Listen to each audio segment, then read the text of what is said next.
ஒன்றும் இல்லை, முதல்ல என்னுடைய நன்றி 2 பேருக்கு தெரிவிக்கணும். ஒன்று, டெல்லியிலேருந்து குருமூர்த்தி ஏஆர்லேருந்து வந்துட்டார். இப்போ தான் அவர் போகிறாரு.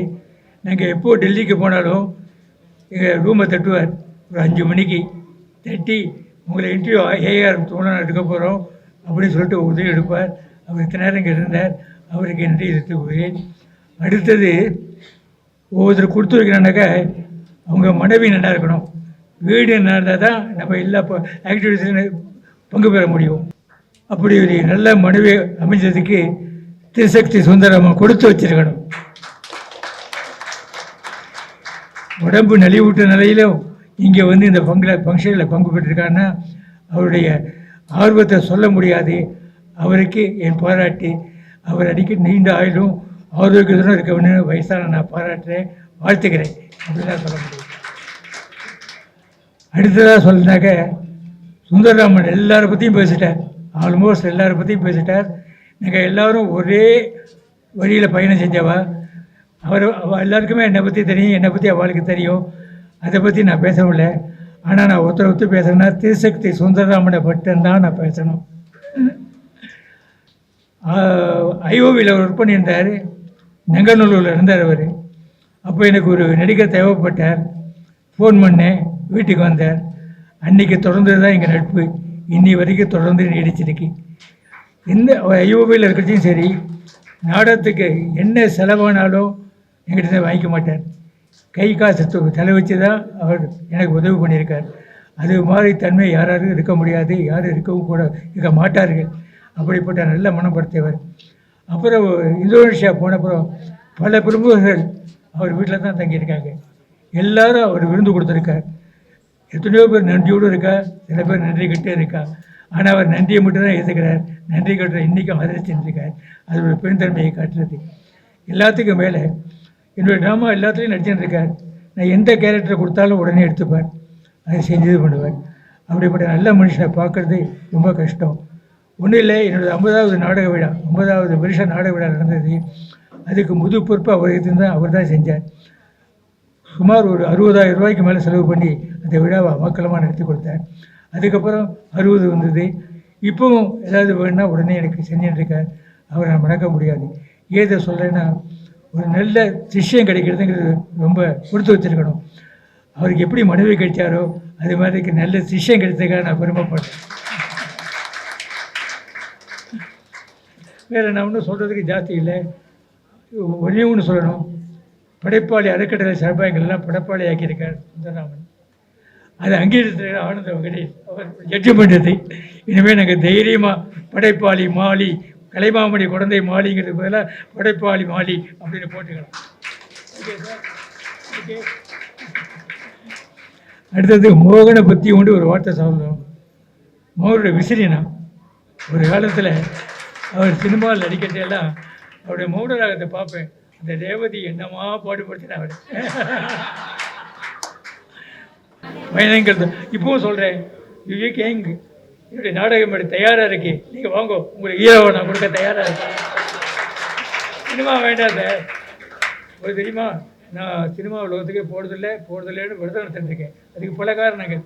அதே மாதிரி நீங்கள் நாடக உலகத்துக்கு வாங்க, எங்கள் நாடகம் எடுக்க தயாராக இருக்குது, நீங்கள் தான் ஹீரோ எடுத்தது.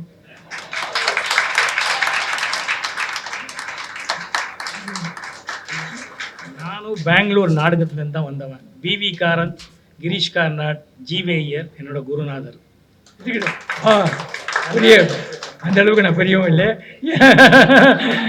இருந்தாலும் சொல்கிறேன், யூ லுக் டூ யங், இன்னும் ஹீரோவாக நடிக்கலாம். அதனால் சுந்தரராமன் ஆகட்டும், நீங்களாகட்டும் மறுபடியும் நாடக உலகத்துக்கு வர வேண்டும். ஏன்னா நல்ல நடிகர்களே இப்போ இல்லை. யூடியூப்பில் 2 பேர் இருக்கார், கணேசன் இருக்கார், ரவிக்குமார் வந்திருக்காரு, இவெல்லாம் இப்போ நடிச்சுருக்கா. ஆனால் ரொம்ப பேருக்கு பாத்திரத்தை உணர்ந்து நடிக்கக்கூடிய இது மெச்சூரிட்டி இல்லை. இப்போ டிவி வந்தப்புறம் எல்லாம் டப்பிங்கில் வந்துடுதா, அதனால் நான் டைலாக்ஸ் கொடுத்தல திணறேன். அப்படிப்பட்ட நேரத்தில் நல்ல நடிகர்கள் வேணும். டூ யங் நீங்களும் சுந்தரராமனும் மறுபடியும் நடிக்க வேணும்னு கேட்டுக்கிறேன். வேறு என்ன பேசுறது, எல்லாரை பற்றியும் பேசிட்டார் சுந்தரராமன். நீங்கள் திருநெல்வேலியில் ஒரு சபா ஆரம்பிங்க சார். திருநெல்வேலியில் இது வரைக்கும் சபாவே இல்லை எங்களுக்கு. நாங்கள் எந்த நாடகம் போட்டாலும் திருநெல்வேலி ஒரு இடத்துல தான் போடுறது இல்லை. இப்படி சீக்கிரம் திருநெல்வேலி ஒரு சபா ஆரம்பிக்கும், அங்கே வந்து நாங்கள் நாடகம் போடுறோம். கடைசியாக ஒரே ஒரு வார்த்தை, சுந்தரராமன் இருக்கிற வரைக்கும் தமிழ் நாடக உலகம் அழியாது. அது மேலே அவர் இருக்கிற வரைக்கும் நல்ல நாடக நடிகரை ரெகனைஸ் பண்ணுறது இல்லாமல் இருக்க முடியாது. எல்லா நல்ல நடிகர்களையும் தேடி தேடி போய் அவர் ரெகனைஸ் பண்ணுவார். இல்லை அதுக்கும் மேலே நான் ஒன்று சொல்கிறேன்னாக்க, என்னுடைய 80வது வயசில் 60,000 ரூபா செலவு வச்சு அவர் தான் விழா நடத்தினார். என்னுடைய 60க்கும் அவர் கம்ப்ளீட் பொறுப்பு ஏற்றுட்டார். இப்போவும் தயாராக இருக்கார். ஆகவே சுந்தரராமன் அவர்களே, நாடகம் நீங்கள் இருக்கிற வரைக்கும் அழியாது, இருக்கும் என்று கூறி முடிக்கிறேன். நன்றி, வணக்கம். இந்த விழாவிற்கு ஜஸ்டிஸ் அவர்கள் வந்தது எனக்கு பெருமை.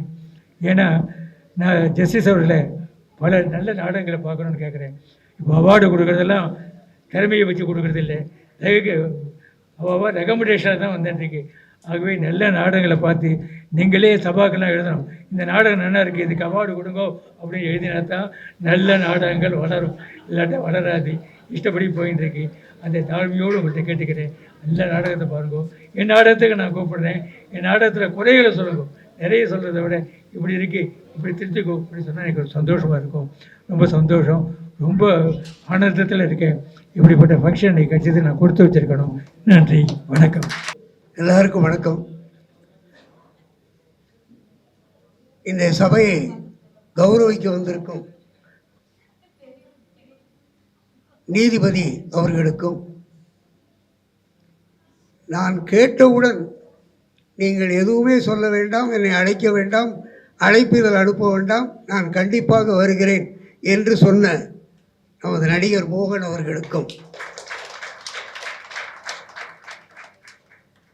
அவருடன் நானும் வருவேன் என்று முண்டாசு கட்டி கொண்டு பேசிய என் எழுத்தாளர் நண்பர் பாலமுருகன் அவர்களின் மகன் பூபதி ராஜா அவர்களுக்கும், மற்ற அனைவர்களுக்கும் என்னுடைய அன்பை தெரிவித்துக் கொள்கிறேன். 2-3 நிமிடங்களுக்கு மேல் நான் பேச விரும்பவில்லை. அதாவது இந்த ட்ரஸ்டினுடைய நோக்கம் என்ன என்பதை நீங்கள் எல்லாம் தெரிந்திருப்பீர்கள். இந்த ட்ரஸ்ட் எப்பொழுது நான் இதில் உள்ளே வந்தேன் என்றால், நான் தென்னிந்திய எழுத்தாளர் சங்கத்தில் நான் துணைத் தலைவராக இருந்தபோது திடீரென்று விசுவுடைய மனைவியும் என் வீட்டிற்கு வந்தார்கள். வந்து இப்படி ஒரு ட்ரஸ்ட் இருக்கிறது, நீங்கள் அது கூட எங்களுடைய ஒரு ட்ரஸ்டியாக இருக்க முடியுமா என்று கேட்டார்கள். எனக்கு ட்ரஸ்ட் என்றால் என்னவென்றே தெரியாது. அப்பொழுது நான் விவரங்களை கேட்டேன். அப்பொழுது முதலில் சொன்னது, இந்த பணம் முழுக்க நம்ம ட்ரஸ்டில் இருப்பது திருசக்தி சுந்தரராமன் சார் அவருடைய பணம் என்று சொன்னார்.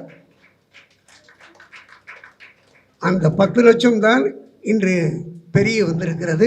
அதை நாங்கள் பாதுகாத்து கொண்டு இருக்கிறோம்.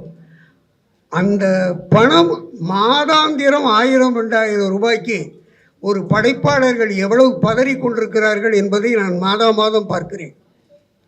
அந்த 1000 வந்தால்தான் மாத்திரை வாங்க முடியும், அந்த 1000 வந்தால்தான் வீட்டில் மளிகை சாமான் வாங்க முடியும் என்று பல படங்களுக்கு கதை வசனம் எழுதிய இயக்கிய தயாரிப்பாளர்கள் உட்பட நான் அதில் இருப்பதனால் அதை வருத்தத்துடன் சொல்கிறேன். ஆனால் அந்த 1000 அவர்கள் லட்சமாக தெரிகிறது. 2ஆம் தேதி நான் அனுப்பாவிட்டால் 3ஆம் தேதி என் வீட்டு ஃபோன் அடித்து கொண்டே இருக்கும். சார் மாத்திரை வாங்கலை சார், என்ன சார் இன்னும் அனுப்பலை, ஏன் சார் அனுப்பலை? இதற்காக நான் ஒவ்வொரு பேங்காக போய் அனுப்புவேன். என்னுடைய உதவியாளர் ராஜாவை கொண்டு போய் கட்டி விட்டு வா என்று சொல்லுவேன். அதில் மிகப்பெரியவர்கள் எல்லாம், நான் பேர் சொல்ல விரும்பவில்லை, அந்த 1000 ரூபாய் அவர்களுக்கு ₹1,00,000. அந்த நிதியை தந்து உதவியவர்கள் திருசக்தி சுந்தரராமன் சார் அவர்கள்தான். அதனால் அவர்களுக்கு நான் எந்த காலத்திலும் உங்களோடு சேர்ந்து நான் நன்றி சொல்லுவேன். அடுத்தது, இந்த படைப்பாளனாக இருக்கிறது எவ்வளவு பெரிய பெருமை என்பதை நான் 2 நிகழ்ச்சியில் சொல்லி முடித்துக் கொள்கிறேன். நான் சிவாஜி சாருக்கு எனக்கு அவர் முதல் ஷீல்டு 1970 மயிலாப்பூர் ஃபைன் ஆர்ட்ஸ் கிளப்பில் என்னுடைய 100வது நாளில் அவர் தான் கொடுத்தார். நான் அவருடைய படத்திற்கு வசனம் எழுத போனேன், அன்பே ஆறு உயிரே. அது எழுதி கொண்டிருக்கிற போது ஒரு சிலர் வந்து என்னிடம் சொன்னார்கள், சிவாஜி நீ ரொம்ப அரட்டை அடிக்கிறார் என்று வருத்தப்படுகிறார், நீ அவருக்கு பக்கத்திலே உட்கார்ந்து தேவையில்லாதெல்லாம் பேசுகிறாய் என்று அப்படி என்று என்னிடம் சொன்னார்கள். நான் உடனே என்னை ஆளாக்கிய ஏசி துர்லோச்சந்தர் அவரிடம் சொன்னேன், சார் எனக்கு இந்த படம் வேண்டாம். நான் அப்பொழுது 13 படங்கள் எழுதி கொண்டிருந்த போது இந்த படம் வேண்டாம் என்று சொன்னேன். ஏன் என்று கேட்டார். சிவாஜிக்கு விருப்பம் இல்லை, எனக்கு விருப்பம் இல்லை சார். அப்படியா? அவர் அதுக்கு பதில் சொல்லவில்லை.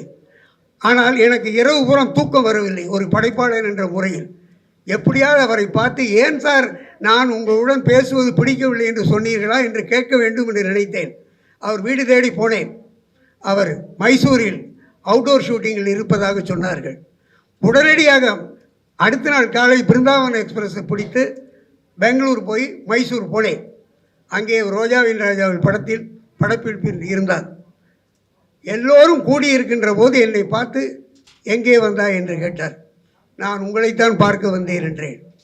உடனே வின்சென்ட்டிடமும் டைரக்டர் கே விஜயனிடமும், விஜயன் காரைக்குண்டாரன்ட்டு ஒரு 5 நிமிஷம் நான் பேசிட்டு வரலாமான்னு கேட்டார். எவ்வளவு பெரிய நடிகர், உலக நடிகர், ஆனால் என்னுடன் பேசுவதற்கு ஒரு 5 நிமிடம் அனுமதி கேட்டார். தனியாக கூட்டிக் கொண்டு, என்ன எதுக்கு வந்த, திருலோக்கு வந்திருக்காரா கேட்டார். இல்லை சார், நான் தான் உங்களை பார்க்க வந்தேன். என்ன மேட்டர்னார். இதை சொன்னேன். உங்கள் பக்கத்தில் உட்கார்றது உங்களுக்கு அசௌகரியமாக இருக்குன்னு நீங்கள் ஃபீல் பண்ணதாக நான் கேள்விப்பட்டேன். உங்கள் படத்தை நான் வேண்டாம்னு சொல்லிட்டேன் சார், அதனால் வேறு யாராவது எழுதிக்கிட்டோம்னே அப்படின்னு ஒரு முறைச்சார். ஒரு கட்டப்பொம்மனில் ரெட்டு பைப்பில் போட்டு ஒரு கண்ணை காட்டின மாதிரி இருந்துச்சு. அப்படி என்னை பார்த்து சொன்னார், ஏய், என்னுடைய எதிரியை கூட என் பக்கத்தில் உட்காராதே, என்னுடைய அரட்டை அடிக்காதே என்று நான் சொல்ல மாட்டேன், ஒரு எழுத்தாளனை சொல்வேனா என்றார். ஒரு படைப்பாளனுக்கு அவ்வளோ பெரிய மரியாதை கொடுத்தார். அப்பொழுது அவர் சொன்னார், நீ சென்னைக்கு வந்ததும் என்னை பார், நான் இதை முடிவு செய்கிறேன். யாரோ உன்னை என்னிடமிருந்து பிரித்திருக்கிறார்கள். நீ ஒரு படைப்பாளர், உன்னை நான் அவமானப்படுத்த மாட்டேன். சரி என்று நான் உட்லண்ட்ஸ் ஹோட்டலில் நடந்து போய் கொண்டிருக்கிறேன். நானும் மறைந்த பாரதி ராஜாவும் காஃபி சாப்பிடுவதற்காக நடந்து போய் கொண்டிருக்கிறோம். திடீரென்று எதிரே ஒரு அம்பாசிடர் கார் நிற்கிறது. அப்பொழுது ஒரு கைதட்டல் கேட்கிறது. நான் திரும்பி பார்க்கிறேன். அதில் ஏசி காரில் சிவாஜி சார் உட்கார்ந்திருக்கிறார். கைதட்டி என் ஆஃபீஸுக்கு வா என்று கைதட்டி விட்டு போனார். ரோட்டில் நிறுத்தி நேராக போனேன். எல்லாரையும் கூப்பிட்டார். எங்கள் யூனிட்டில் இருந்த 13 பேரையும் உடனே வர சொல்லினார். நான் யாரிடம் சொன்னேன், அவருக்கு நேர் சொல்லுங்கள். எல்லாரும் ஒவ்வொருத்தராக சொல்கிறாங்க. அவர் சொன்னார், இவர் சொன்னார். பாத்தியா, இப்போ தெரியுதா, நான் சொல்லுவேனா, நீ ஒரு படைப்பாளன் இல்லாவிட்டால் நான் இல்லை என்றார். ஸோ படைப்பாளியை நான் மதிப்பேன் என்றார். அது அவருடைய மிகப்பெரிய உயர்ந்த குணம். அது நான் மகிழ்ச்சி அடைந்த தருணத்தில் மிகப்பெரிய நிகழ்ச்சி. அது அடுத்தது மகாத்மா காந்தியிடம் தன் மகளுக்கு அங்கே கொடுத்து தன் மகளை மகாத்மா காந்தியின் மருமகளாக்கிய ராஜாஜி அவர்களை நான் அவருடைய திக்கற்ற பார்வதி எழுதிய போது என்னை வர சொன்னார். நான் கல்கி கார்டன்ஸில் போய் சந்தித்தேன். அவர் கை நடுங்குகிறது, காஃபி இப்படி சாப்பிடுகிறார். நான் நிற்கிறேன். ஏன் நிற்கிறா, உட்காருன்னாரு. இல்லை பரவாயில்ல, அவருக்கு நேரம் உட்கார்ற தகுதி எனக்கு இல்லைன்னு நினச்சேன். அதான் உண்மை. நான் ஏன் யுவர் ரைட்டர் சினம் அப்படின்னாரு. உட்கார்ந்தேன். காஃபி குடித்தார். குடிச்சிட்டு அவர் கேட்டார், என்னுடைய கதையை நீ படித்தாயா? எல்லாம் ஆங்கிலத்தில் கேட்டார். படித்தேன். என்ன புரிந்து கொண்டாய்? புரிந்து கொண்டதை சொன்னேன். சரி, நீ இளைஞனாக இருக்கிறாயே, நீ என் கதையை எழுதுவாயா என்று எனக்கு ஒரு சந்தேகம் இருந்தது. அதனால் உன்னை கூப்பிட்டு நேரே பேச வேண்டும் என்று தான் உன்னை அழைத்து வர சொன்னேன். சரி, நீ எந்தெந்த ஒரு 13 பக்கம் நீ படித்ததில் உனக்கு பிடித்தது எது அப்படின்னு கேட்டார். 2-3 கேள்வி கேட்டார். 2-3க்கும் பதில் சொன்னேன். உடனே சொன்னார், ஓகே. யாரோ பக்கத்தில் ஒரு செக்ரட்டரிகிட்ட சொன்னார், ஓகே அப்படின்னார். அப்போ அவர் எழுதட்டும் என்று அவர் சொன்ன அனுமதி. உடனே அவருக்கு 500 ரூபாய் அவர் கையிலே கொடுத்தோம். அவர் அதை பார்க்கக்கூட இல்லை. திருப்பி ட்ரஸ்ட்டில் கொடுத்துருந்தார். அப்போ அவர் சொன்னார், மை பிளெஸ்ஸிங்ஸ்ன்னார். அவருடைய பிளெஸ்ஸிங்ஸ் தான் உங்களுக்கு நேரம் நான் உட்கார்ந்து பேசிக்கிட்டு இருக்கேன். அதனால் ஒரு படைப்பாளன் எந்த காலத்திலும் தோல்வி அடையக்கூடாது. அந்த எண்ணத்தோடு ஆரம்பிக்கப்பட்டது தான் இந்த படைப்பாளர் டெஸ்ட். அது மேலும் மேலும் வளர்ந்து பல படைப்பாளிகளுக்கு உதவியாக இருக்க வேண்டும் என்று பிரார்த்தித்து விடைபெறுகிறேன். நன்றி. பெரிய பழக்கம் இல்லை பூபதியிடம். ஆனால் என் அண்ணன் எழுத்தாளர் பாலமுருகனிடம் எனக்கு பழக்கம் உண்டு. அவர் என்னுடைய ஜாதி, எழுத்துகின்ற படைப்பாளியின் ஜாதி. அம்முறையில் அவரிடம் நேசம் கொண்டேன். அதனால் நான் உரிமையுடன் வாங்கி கொடு என்றேன். அதுபோக படைப்பாளி என்பவன் ஒரு இறைவனுக்கு சமம் தான். நான் படைப்பதினால் இறைவன் என்று சொன்னார் கண்ணதாசன். ஆக படைப்பு தான் மிகப்பெரியது. அதுபோக நான் நீதியரசரிடம் வாங்கும்போது ஒரு விஷயத்தை சொன்னேன். காரணம், முதலில் என் தந்தையார் எம்.எஸ். சோலைமலை பாகப்பிரிவினை, பாவ மன்னிப்பு, பாலும் பழமும், சாந்தி, ஆனந்தி, முடன்முத்து, காத்திருந்த கண்கள் போன்ற படங்களுக்கு என்னுடைய தந்தை எம்.எஸ். சோலைமலை கதைவசனம் எழுதினார். அவர் நாடகத்தில் இருந்துதான் வந்தார். நீதிபதி, சந்திப்பு, மேடை குரல், இப்படி பண்ற நாடகங்களில் இருந்துதான். அந்த நாடகங்களில் தான் மனோரமா, முத்துராமன், நம்ம ராமநாதன் இவர்கள் எல்லாம் நடித்தார்கள். வைர நாடக சபா, சக்தி நாடக சபா என்று. அதில் என் தந்தை எழுதியது முதலில் நீதிபதி எனும் நாடகம். அந்த நாடகத்தை வெகுவாக பாராட்டினார்கள். அந்த நீதிபதி என்ற நாடகத்தை பார்த்துதான் NSK அவர்கள் எங்களுக்கு ஒரு சொந்தமாக ஒரு கோயில் உண்டு மதுரையில், அந்த கருப்பண்ணசாமி கோயில்.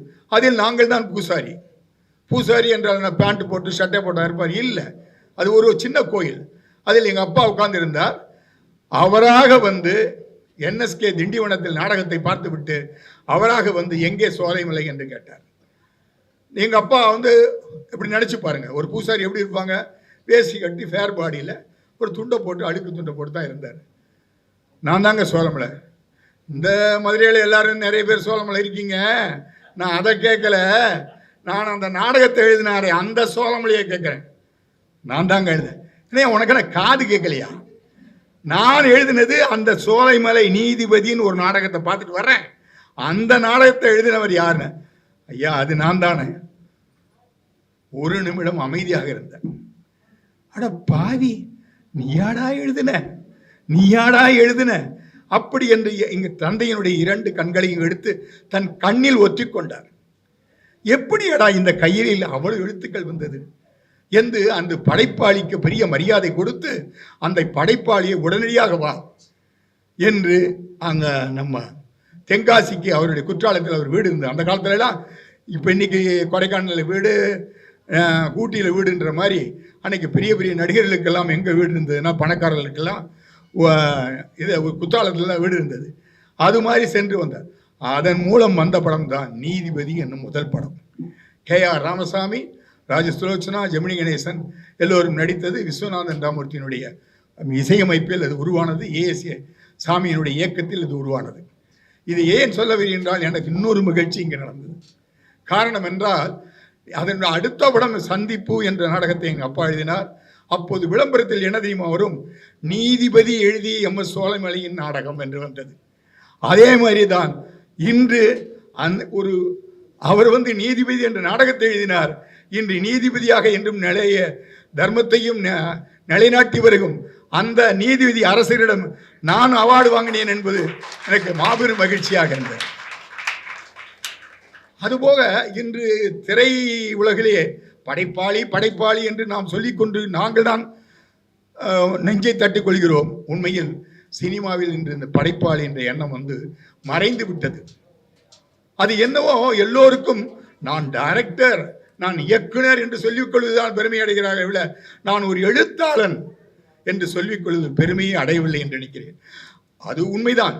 அதாவது கதைவசன கர்த்தாக்கள் தான் இன்று இயக்குநர்கள் ஆகிவிட்டார்கள். ஆனால் அவர்கள் கூட சொல்லுவதில்லை நான் இயக்குனர், இது என்னுடைய படம், நான் இயக்கிய படம் என்று சொல்கிறார்களே தவிர நான் கதை எழுதிய படம் என்று சொல்ல மாட்டேங்கிறேன். அதற்கு பிறகு பாக்யராஜ் அவர்களிடம் நான் உதவியாளராக இருந்தேன். அப்பொழுது அவர் சொல்லுவார், நான் முதலில் கதாசிரியர் தான், பிறகுதான் இயக்குனர். உன்னை நான் முதல்ல நான் அவர்கிட்ட உதவியாளராக இருந்தேன். இது நம்மாளு, என் ரத்தத்தின் ரத்தமே, RRR போன்ற படங்களுக்கு அவரிடம் உதவியாளர் இருக்கும்போது உன்னை நான் ஏன் எடுத்துக்கிறேன் தெரியுமா? நீ ஒரு படைப்பாளினுடைய மகன் என்பதால் தான் என்று சொன்னார். அது எனக்கு பெரிய சந்தோஷம், படைப்பாளின் மகனாக இருந்ததற்கு. நான் முதலாக 1974 மனோரமா நாடகம் கோல்டன் சிட்டி என்னும் கமர்கட்டு காத்தாக நடித்த நாடகத்தை அரங்கேற்றினோம். அதற்கு கதைவசனம் எம்.எஸ். சோலைமலை என்னுடைய தந்தை தான். பிறகு இறந்து விட்டார். பின்பு நான் கோமல் சுவாமிநாதன் எழுதிய கிள்ளியூர் கழகத்தில் மனோரமா அவர்கள் நடித்தார்கள். முதல் நாடகம் கோல்டன் சிட்டியில் மனோரமா தான் நடித்தார்கள். அதில் கமர்கட்டு காதாயாகவும் கிள்ளியூர் குணத்தில் எழுத்தாளராகவும் என் வீடு ஆண்டாளில் முதல் மந்திரியாகவும் நடித்தோம். அது விசு எழுதியது. நான் விஷயத்திற்கு வருகிறேன். என் வீடு என் கணவன் என்ற குழந்தை என் குழந்தை என்ற நாடகம் பொதிகையில் ஒளிபரப்பப்பட்டது. அந்த நாடகம் மேடை நாடகம்தான். அந்த மேடை நாடகத்தை பார்த்த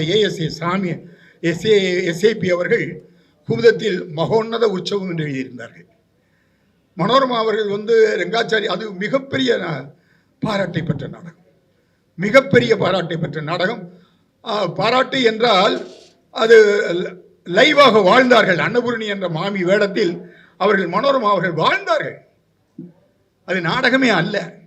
2.5 மணி நேரம்னாலும் மகாலிங்க கம்பர் ஜெயராமன் நடித்தார். இருவருமே அந்த கணவன் மனைவியாக இப்படி அப்படி இல்லை. அதை பார்த்தீங்கன்னா அந்த காட்சிக்குள்ள நாம் உட்கார்ந்துருக்க மாதிரி தெரியுமே, நாம் அரங்கத்தில் உட்கார்ந்த மாதிரி தெரியவே தெரியாது. அப்படிப்பட்ட நடிப்பு. இதை மேற்கொண்டு சொல்லி வருகிறேன். அவர் ஒரு தடவை ரெங்காச்சாரி கிளாஸ் ஸ்டோருக்கு போனார். யார்? மனோரமா அவர்கள். நான் அத்தை என்று சொல்வது. மனோரமாத்தை ரெங்காச்சாரி கிளாஸ் ஸ்டோர் போய் துணிமணி எடுத்துக்கிட்டு இருக்கப்ப ஒரு அம்மா பட்டு வச்சு, அடியே அன்னபூரணி நீயா? மனோரமா நீயா என்று கேட்கவில்லை, அன்னபூரணி நீயா கேட்டு அவளை கட்டி அணைத்து கொண்டார் மனோரமாவை. அது மட்டுமல்ல, அவர் தன்னுடைய கையில் இருந்த மோதிரத்தை மனோரமாவுக்கு பரிசாக கொடுத்தார். எப்படி இருக்கிறது பாருங்கள். மனோரமா அவர்கள் பின்னாடி சொன்னார்கள், நான் இதுவரை எத்தனையோ படங்கள் நடித்து விட்டேன், எல்லா விஷயத்திலும் நான் ஜெயித்து விட்டேன் என்று இல்லை, உண்மையிலேயே வெற்றி இன்றுதான் அடைந்திருக்கிறேன் என்று சொன்னார். அது யாருடைய வெற்றி? மனோரமா மற்றும் அவர்கள் மட்டுமில்லை, கோமல் சுவாமிநாதனுடைய வெற்றி. அது படைப்பாளி என்ற முறையில் என் வீடு என் கணவன் எழுதியாரே, அந்த படைப்பாளியினுடைய வெற்றி. எழுத்தாற்றல் சிறக்க வேண்டும், பாரதி போன்ற புலவர்கள் வர வேண்டும் என்பதோடு சிறந்த எழுத்தாளர்கள் வேண்டும். அன்று மகேந்திரன் எழுத்தாளராகத்தான் பரிமளித்தார். பாலமுருகன் ஐயா அவர்கள் எழுத்தாளராகத்தான் பரிமளித்தார். நம்ம செல்வராஜ் கூட எழுத்தாளர், அன்னைக்கிளி செல்வராஜ் கூட அப்படித்தான் பரிமளித்தார். ஆக அது இல்லை என்று கட்டணம் இல்லை. ஆக அந்த எழுத்தாளர்கள் சமூகத்திற்கு இன்று எங்களால் உழைந்த உதவியுடைய திரிசக்தியை தன்னுடைய முழு ஒத்துழைப்பையும் கொடுத்து எங்களையும் உற்சாகப்படுத்தியதோடு அதன் வழி வந்தவர்களையும் உற்சாகப்படுத்த அவர் எடுத்த முயற்சிகள் ஏராளம். அவருக்கு நிறைய தடங்கல்கள் வந்தது, அதை உங்களிடம் சொல்லி மாளாது. இருந்தாலும் அவருக்கும் என்று நன்றி கொண்டு இத்தனைக்கும் நீங்கள் பொறுமையாக காத்திருந்து செய்வீர்கள். அவருடைய நேரத்தை, நீதியரசர் நேரத்தை நான் அதிகம் எடுத்துக்கொண்டேன். அதற்காக மன்னித்து நீதி வழங்கும்படி கேட்டுக்கொள்கிறேன். அலுவலகத்துக்கு வர சொல்லி உங்க முதலாளி பத்திரிகை நடத்துறாரு, வேற என்னெல்லாம் செய்யறாருன்னு கேட்டேன். 2011 உங்க முதலாளி பத்திரிகை நடத்துறது எனக்கு தெரியும். ஒரு முறை கூட நண்பர்களை திரிசக்தியாரை நான் நேரில் பார்க்கவில்லை. 2011க்கு முன்பு நேரில் பார்க்கவில்லை. அவரிடம் நான் கேட்டேன், உங்கள் முதலாளி பத்திரிகை நடத்துகிறார், வேறு என்ன செய்கிறார் என்று கேட்டேன். அதுல இருந்து ஒரு 5-6 மாதங்களுக்கு முன்புதான் ஒரு கோயிலுக்கு 1 லட்சம் ரூபாய் என்னுடைய சொந்த நிதியை கொடுத்திருந்தேன். நண்பர்களே, அந்த பத்திரிகை தம்பி நம்முடைய அலுவலகத்திற்கு வந்த மாத்திரத்திலே சொன்னார், அண்ணன் அவர் ஒரு கோயிலுக்கு 1 கோடி ரூபாய் கொடுத்திருக்காரு. பொடரியில அடிச்ச மாதிரி இருந்துச்சு. என் உறவினர்கள்லாம் இந்த சின்ன வயசுல ரொம்ப டொனேஷன் கொடுக்காத, இதெல்லாம் தப்புன்னு சொல்லிக்கிட்டு இருப்பாங்க. என் கூட இருக்கிறவங்க எல்லாம் என்னை ஒரு ரொம்ப இளம் வயதிலே பெரியவர்களோடு தொடர்பு ஏற்பட்ட காலன் காஞ்சி மகா பெரியவா, இன்னும் மூத்த சில பெரிய பதவிகளில் இருக்கிறார்கள். அவர்கள் பெயரை உச்சரிப்பது அழகல்ல. நிறைய பெரியவர்கள் சிறு வயதிலிருந்து வழிகாட்டி கொண்டிருக்கிறார்கள், நிறைய நல்ல விஷயங்களை சொல்லிக் கொண்டிருக்கிறார்கள். 1 கோடி ரூபாய் ஒரு கோயிலுக்கு கொடுத்திருக்கிறார் என்றவுடன் பெரிய அதிர்ச்சி. உடனடியாக நான் அவரிடம் கேட்டேன், வேறு என்னெல்லாம் செய்திருக்கிறார் திரிசக்தியார் என்று கேட்டேன். அப்பொழுது அவர் சொன்னார், நிறைய சொல்லி மாளாது, சொல்லிக்கொண்டே போகலாம் என்று சொன்னார். ஒரு சின்ன உங்களுடைய வேண்டுகோளோடு, அரங்கத்தில் இருக்கிற அத்தனை பேர்களுடைய ஒப்புதலோடு, நீதிமன்றம் மெத்த படித்தவர்களுக்கானது மட்டுமல்ல, மிட்டா மிராசுதாரர்களுக்கு மட்டுமல்ல, குப்பனுக்கும் சுப்பனுக்கும் நீதிமன்றமானது என்று சொல்லி நீதிமன்றத்தினுடைய உயர்வை தமிழகத்தில் நிலைநிறுத்தி கொண்டிருக்கிற நம்முடைய பெரியவர் நீதி அரசர் அவர்களுக்கு அவ்வை பண்பாட்டு இயக்கத்தின் சார்பாக ஒரு பொன்னாடை போர்த்தி சிறப்பு செய்கிறோம். நீங்கள் உங்களுடைய கரகோஷத்திற்கு இடையே